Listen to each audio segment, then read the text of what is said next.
low draw over here. On the down in that lower ground, just starting up the slope. So if you see that little draw right there and going up the slope, he was separated with 2 other men. Kirkland was a sergeant at the time, had these men with him.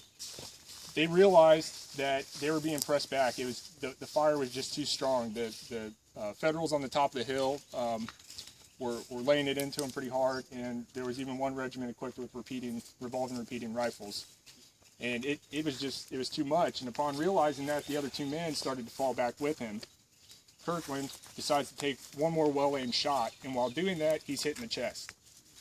He goes down, his other 2 men come up to him, and his last words as he died on the field were, no, you can do nothing for me, save yourselves, tell my pa I died right. And with that, he died. He's now buried in Camden, South Carolina, in a family plot. An interesting little side to it, if you ever go to Camden, South Carolina, to the grave, Richard Kirkland's buried there, but so is his commander, General Kershaw. And I always thought it's rather funny.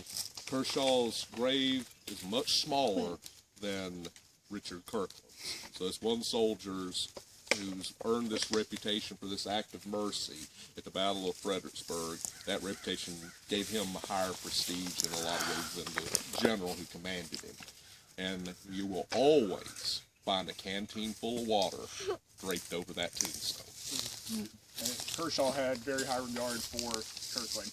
And when you think about that, a brigade commander knowing the story of a line sergeant and knowing what he had done and speaking of him among his peers, that is a testament to the fellow's character.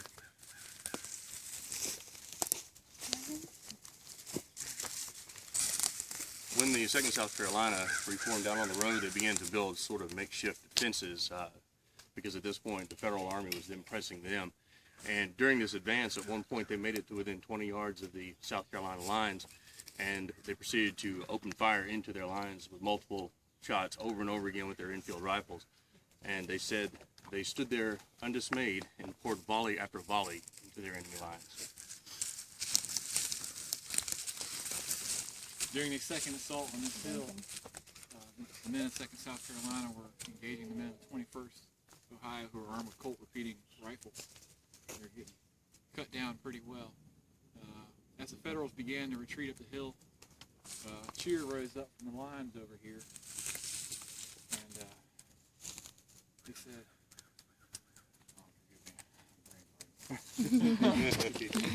yeah, it's the first one we did. It was too hot, we could not stay there very long.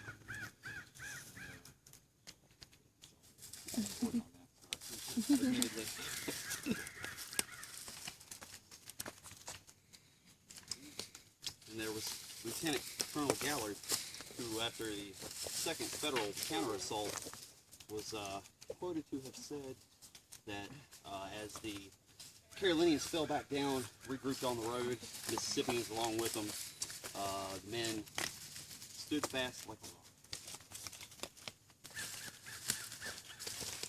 Upon stopping the Federal advance, a 3rd charge was made here up Snodgrass Hill.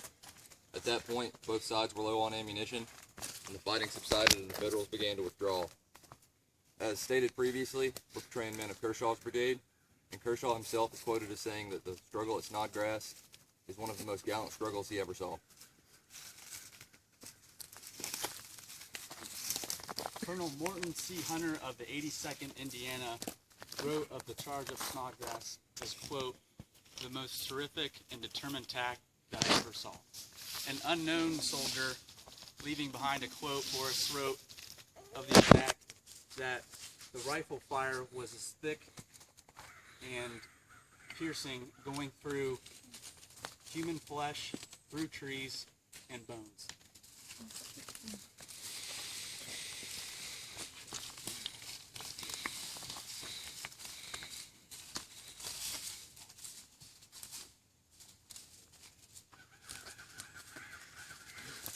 This quote's from a Southern newspaper correspondent who's with Kershaw's brigade.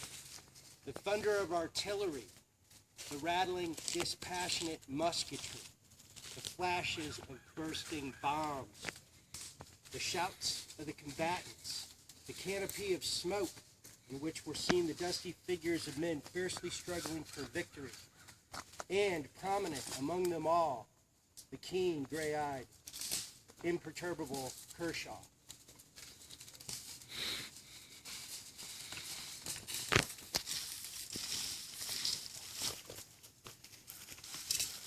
When the long blue mass is seen sliding down the north slope of the hill, leaving behind their killed and wounded and artillery, a rebel yell went up from Bragg's army that echoed and re-echoed until it filled the valleys and shook the mountains, the like of which hadn't been heard since Joshua encompassed the city of Jericho. William Josiah McMurray, 20th Tennessee.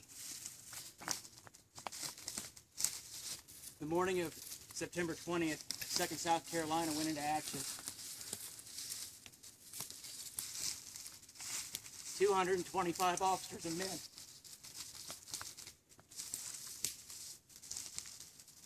By the end of the day, 49% of them, 101 of their comrades, were killed, dead, or missing on these fields. Remember that.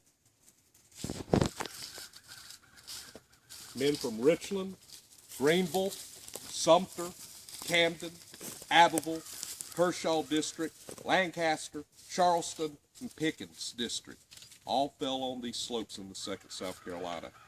Sergeant Richard Rowland Kirkland was one of the men, but so was Lieutenant Ralph Brown, Sergeant Frank Devine, Sergeant Reuben Gerald, Robert Ben Arant, B.F. Dickert, Sergeant Reeve Schulbred, Robert Godry, Daniel Beard, John Blackman, W.J. Caston, Francis Cook, James Dyer, Jonathan Glaze, Robert Godfrey, Isaiah Jacobs, John Johnson, M.W. Kallstrom, Rick Lee, William Neal, W.T. Powers, Rollins Rivers, A.J. Skates, Jonathan Starling, Robert Power Bryce, James Walker Benson, Andrew Perry, on this battlefield and who did not leave it.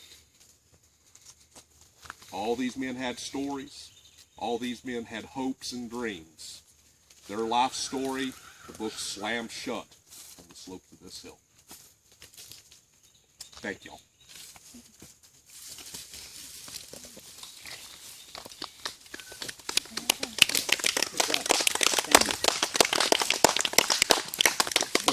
Well, folks, real quick, if you've got any questions, be glad to ask.